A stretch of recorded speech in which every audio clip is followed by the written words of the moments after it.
एक छोटे से गांव में अर्जुन नाम का 8 साल का एक बच्चा रहता था। उम्र में छोटा होने के बावजूद वह बहुत होशियार और चतुर था। उसका मन पढ़ाई लिखाई में भी अच्छा लगता था, लेकिन असली मजा उसे अपनी सूझ बूझ से कठिन हालात को आसान बनाने में आता था। गांव के लोग अक्सर अर्जुन की समझदारी की बातें करते और कहते, ये बच्चा बड़ा होकर जरूर कोई बड़ा आदमी बनेगा।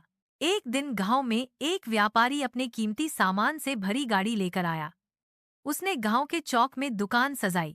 वहां सोने चांदी के गहने, सुंदर खिलौने और रंग बिरंगे कपड़े रखे थे। गांव वाले उस दुकान को देखकर आकर्षित हो गए, लेकिन उसी भीड़ में कुछ चालाक चोर भी आ गए। उन्होंने सोचा कि मौका देखकर व्यापारी की गाड़ी से सामान चुरा लेंगे। अर्जुन भी वहीं खेल रहा था। उसकी नजर चोरों की चालाकी पर गई। उसने देखा कि वे आपस में आंखों आंखों से इशारे कर रहे हैं और धीरे धीरे व्यापारी की गाड़ी के पास सरक रहे हैं। अर्जुन तुरंत समझ गया कि ये लोग चोरी करने वाले हैं। वह दौड़कर सीधा चौपाल पर गया, जहां गांव के बुजुर्ग बैठे थे। पर उसे लगा कि अगर वह सीधे जाकर कह देगा कि चोर आए हैं, तो शायद बुजुर्ग उस पर विश्वास न करें। उसने अपनी चतुराई से एक योजना बनाई।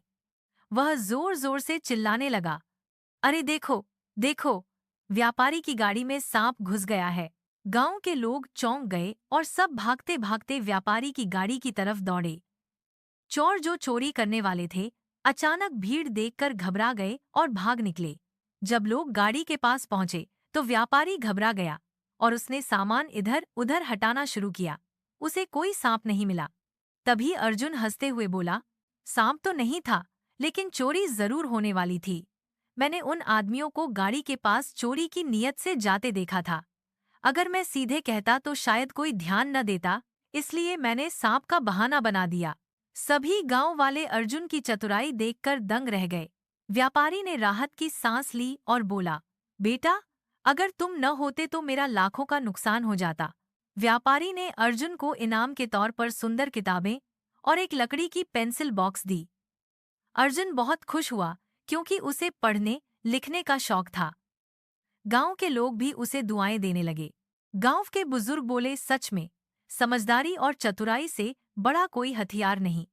इस छोटे से बच्चे ने हमें सिखाया है कि बुद्धि का सही उपयोग करके किसी भी समस्या को हल किया जा सकता है। उस दिन से अर्जुन पूरे गांव के लिए गर्व का कारण बन गया। उसकी चतुराई की कहानियां दूर दूर तक फैल गईं। यह कहानी हमें सिखाती है कि उम्र छोटी होने से कोई फर्क नहीं पड़ता। यदि बुद्धि, चतुराई और सही समय पर सही निर्णय लेने की आदत हो, तो बड़ी से बड़ी समस्या का हल निकाला जा सकता है।